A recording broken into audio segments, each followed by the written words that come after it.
Hi YouTube.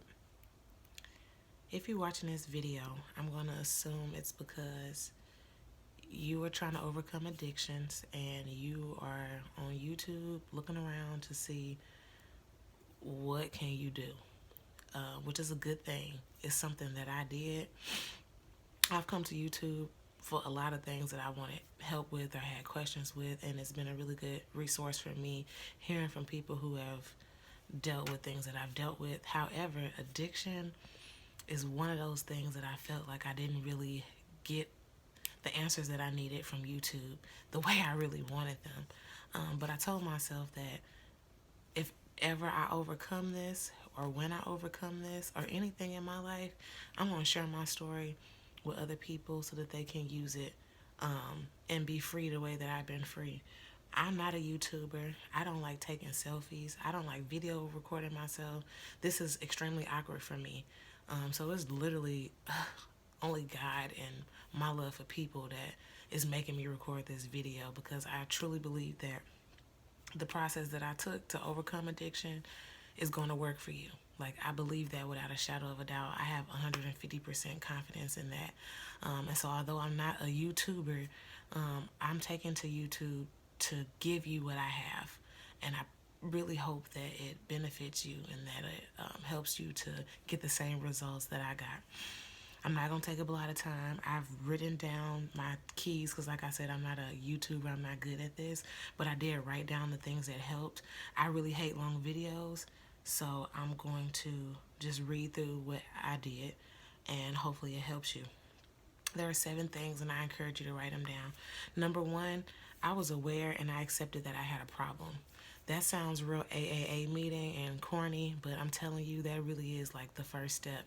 Accepting that you have a problem and wanting to do something about that problem.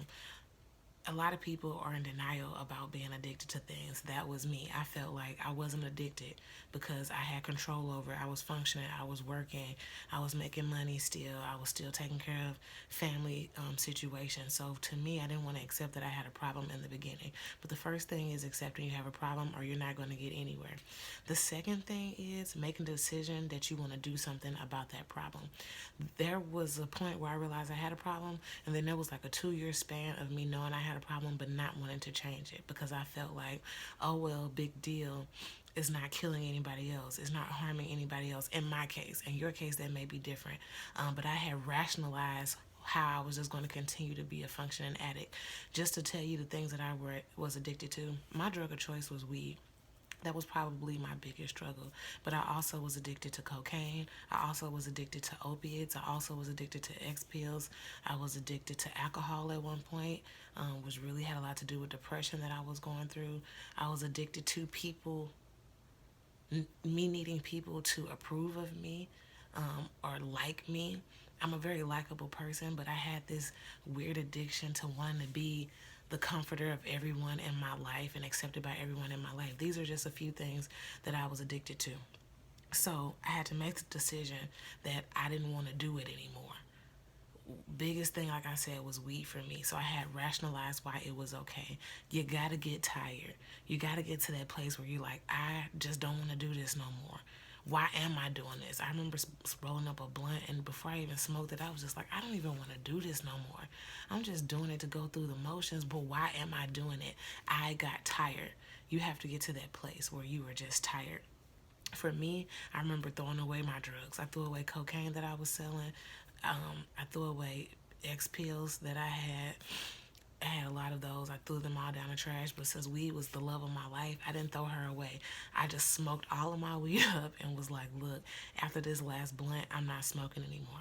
Got to a place of tired. Number 3, I journal and documented my weaknesses. This is really important because if you don't already know, when you're trying to quit smoking or trying to quit doing drug or whatever your drug of choice is, there is no judgment on my end, but you start to notice the pattern. So write that stuff down. If you tried to quit on your own, which I'm sure you have, then you will realize that there is a certain pattern of when you get weak and when you fall, what your mind is telling you. So even when you high, write down how you're feeling. Write down what you don't like. Write down when you're feeling strong about quitting. Write down all of your reasons for not wanting to do it.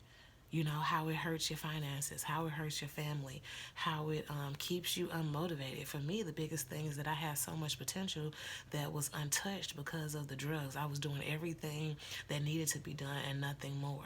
And that is huge. Then you look over to your neighbor or someone or your peer, and you realize that they've made all these accomplishments that really you were smarter than them or had more talent than them, but because they were consistent in what they were doing, and you can't be because you're high all the time, you feel really down and it puts you in a depressed state. You have to make a decision that you want to be the person that you can be. Write down who that person is. If you're good at hair, be like, I want to do hair for celebrities. If you're good at writing, you want to write that book. Whatever it is, journal down the person that you see yourself being, and that is a big reason to not get high, to not fall into whatever the trap of addiction that you were in. So document those weaknesses. You are usually your own worst critic, so talk to yourself. Look, you hate this. Look at what you've become. Look at what you aren't getting done. You don't have time to play with your own kids. You don't have time to, whatever it is that you don't like about yourself because of the drugs, write it down so that in your moment of weakness, you have something to read and refer to, because it's going to come. You're going to feel weak and you're going to tell yourself stupid stuff like, I just can't do this anymore, or I deserve it because I've been clean for X amount of time. These are dumb things I said to myself. Or just this one last time, then I'm going to start again tomorrow. But you have to keep going, because every start over is literally a start over. You have to go all the way to the beginning. Don't ruin your progress. Write that stuff down and refer to it in moments of weaknesses. Number 4, I made a plan and an exit strategy, and write it down. It kind of goes with number 3. Write down a plan for what you're going to do when you get weak. Okay, write down your exit strategy. Don't just rely on yourself, because your emotions and your mind is going to get to a relapse state, which is why you're addicted in the first place, and it's going to keep you bound. So you need to have a plan. You need to have an exit strategy. For me, I would know that if I smoked at a certain time, I would want to get high again first thing in the morning. So when I get up in the morning, exercise, get around people, avoid certain environments, whatever it takes for you not to be weak. If you know that you get weak every time you're around this certain person, you can't be around that person. If a certain movie make you want to eat snacks and get high, you can't watch that movie. You have to replace that with other things. I didn't go to rehab. I didn't go to any of that. And I'm not saying I don't encourage others to go to rehab, but I didn't have to go through all of that. That was the grace of God. But one thing I think that people don't, why they don't do good in rehab, is because rehab is constantly reminding you of what not to do. That to me makes you want to do it, because you're talking about it all the time. So my thing is, replace those things that time where you used to get high with something else. You know, keep yourself busy. Do something. Make your list. Like I said, your exit plan. If you want to be a writer, spend that time. When you start having a craving, go work on your book. If you want to be fit, I liked fitness. Go start working out. Work on your body. If you know you want to be a better mom, but being high was keeping you from doing that, make a plan of what you're going to do with your kid. Every day we're going to read at this time. Every day we're going to watch a movie at this time. We're going to play a game at this time in the day. Breakfast will be ready for your kids before they wake up in the morning. Whatever it is that you have to do to have a plan to keep you busy so that you're not bored and thinking about getting high, do that very thing. 5. This is a really, really big one, and a lot of people may not want to hear this, but it is really the key to everything, no lie, is that I made a commitment to get closer to God. And I remain consistent in that. I'm just going to say this. You can't do it without God. So if you don't believe in God, something you have to think about is, how bad do you really want to quit? Because move religion aside for a second. If you really want to quit that bad, are you desperate enough to do and try everything? If not, why are you so against God? Why are you so anti-God? If God doesn't exist to you, or say you hate God, whatever your thing is against God, if you have one, you have to really ask yourself, is that something I don't like more important than myself? It shouldn't be. Statistically, people who are free from addiction or depression or anxiety and things like that, it usually comes through their faith. That is undeniable. So even if you don't have faith, if you don't believe in God, you have to ask yourself, why? Why? Why am I so gung-ho against believing in God? And if so, I need to try the very thing that I don't like or I don't agree with so that I can be free. Because even if it's fake, Even if it's not real, if you come to the conclusion that it's not real, it's helping people get off drugs regardless. It's helping people keep their families together. It's helping marriages stay together. It's helping people get out of depression. So you need to kind of buckle down and accept the fact that you're not going to be able to do this without grounding yourself spiritually in something.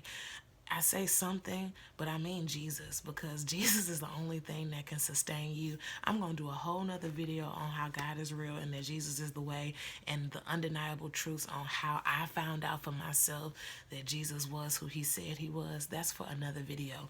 But for step 5, you have to make that commitment to get closer to God. You have to start focusing in on something outside of yourself. That's why people get so religious when they get off of addiction. It's not they crazy. It's not that they went loony. It's that they found God for real, and that he really does sustain you and he keeps you. And because of that, they go hard for that very thing. They're afraid to let God go because they know that it was only him that was really able to pull that thing through. And that's just the honest to God truth.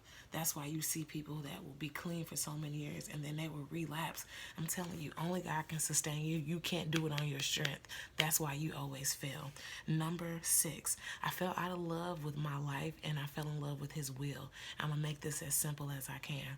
When you decide to seek God and create a relationship with him. And what does that mean? Just like any relationship, if you in your marriage and you finna break up but you're desperate to keep your marriage, you're going to start doing things to make that thing work, which includes research, asking questions, going to that person to see what it is they need from you. It's the same thing with God. Research God. Seek him. He said if you seek him, you will find him. Ask questions. Even in your doubt, ask questions like who is God really? Go to my video that I'm gonna make after this about who God really is and how I again know undoubtedly that he's real, and the supernatural things that I've encountered to prove that he's real against all evidence that you may have, historical evidence. I even have that proves that God is real and that Jesus is real. But you have to really get to a point to where you fall in love with him. And that happens naturally because once you start seeking him and you learn about him, you start understanding that what religion told you about him isn't true, because then you have your own relationship and then your eyes are open to the fact that he has this awesome plan for you that's even better than the plan that you have for yourself. And that makes you fall out of love with your life and in love with his will for your life, because his will for your life is for you. It's the best possible picture of what your life can be. And that is exciting. That is enough to make you get off drugs, because once you realize that that life exists and that is for you and it's been waiting for you all this time, you start working towards something. And then it becomes less about trying to stop doing something and more about going towards something else. It becomes less about the frustration of not getting high and not being tempted and more about, I'm just excited to get here. It almost reminds me of like my natural hair journey, how my hair just grew so long. I thought I could never grow long hair. And then because of YouTube, I learned some things. And once I learned them, I started getting excited about the potential of what my hair could be. Now my hair is down my back. But before that, I didn't think it was possible. I thought that I was just a girl who never would grow hair. My hair is so fine. My hair always breaks off. That's just how my hair is. But once I realized that wasn't the truth, through research and seeking the truth, then I started getting excited about, dang, this can happen. Each step is now a fun thing to do. It's an exciting thing to do because I know what the result and the outcome is going to be. Moving on, number 7, the stronger that I became, the more I started to talk to others about it and be a witness to others about what God could do. Because I'm telling you, when God blows your mind, especially if you're a person who didn't believe in him or a person who had a lot of doubts in him, it really blows your mind. Or if you're a person like me who was out here gangbanging, selling drugs in the clubs, carrying guns, living a life of complete sin, robbing people, stealing cars. Well, I really wasn't robbing people, but stealing a car is robbing somebody. I was a little gangster bae. So the last thing on my mind was living for the Lord. So when he does change your life, you are so mind blown that you want to tell people, or you become muzzled because you're afraid you're going to go back to your old ways. That is the enemy. The devil wants you to be quiet because he knows that your testimony is everything. Everybody needs your testimony. The word of God says in Revelations 12:11 that they overcome him by the blood of the Lamb. And guess what? By their testimony. the word of their testimony, and that they loved not their own lives into death, which kind of goes back to what I said about falling out of love with your life and in love with his will. And the thing is, it's not a sacrifice. God is not a tyrant. He's not this evil God that's just like, I'm controlling and I want you to do what I say. That's not how he does. So it's a beautiful thing. It's an exciting thing. It is a motivating thing. And it's necessary to stay off drugs. I'm just keeping it 100. It's necessary to stay off drugs, especially if you're not trying to go through rehab or anything like that. And it's something you can do quietly at home on your own, seeking God. When you tell people about your progress, it encourages other people. Number one, it holds you accountable because now you know that people know. And two, it is something about just confessing that thing out of your mouth that feeds your spirit, man, because you are glorifying God in what it is that you're doing. And anytime you glorify God, it's only going to strengthen you. It's only going to build you up. So don't be ashamed. I don't care if it's only been, a week. Find somebody that you can be like, look, I found God. This is what he's done in my life, and it's changing me. So I'm going to wrap up this video. I encourage you to watch the next video, because one of the biggest things that really freed me was my experience with God. How I didn't realize he loved me. How I thought that he was just this far away, distant thing that was just ruling over and not really doing a good job, because painful things happen to you. Painful things happen in your life, whether it's rape, whether it's death, whether you lose a child, whether you lose a spouse. My boyfriend was buried on Valentine's Day.